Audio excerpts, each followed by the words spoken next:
بسم الله الرحمن الرحيم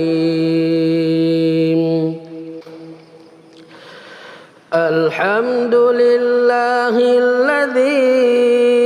أنزل على عبده الكتاب ولم يجعل له عوجا قيما لينذر بأسا شديدا من لدنه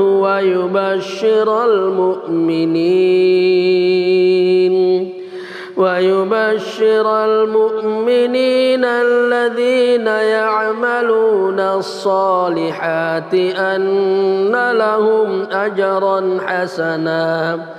ماكثين فيه أبدا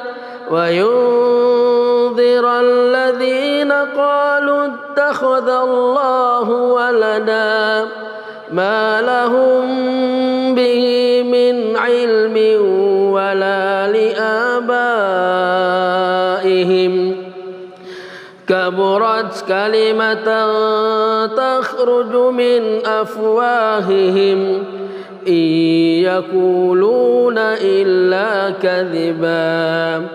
فلعلك باخع نفسك على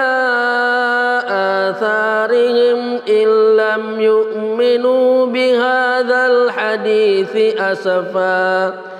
إنا جعلنا ما على الأرض زينة لها لنبلوهم أيهم أحسن عملا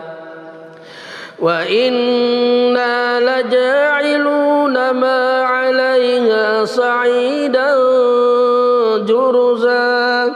أم حسبت أن أصحاب الكهف والرقيم كانوا من آياتنا عجبا إذ أوى الفتية إلى الكهف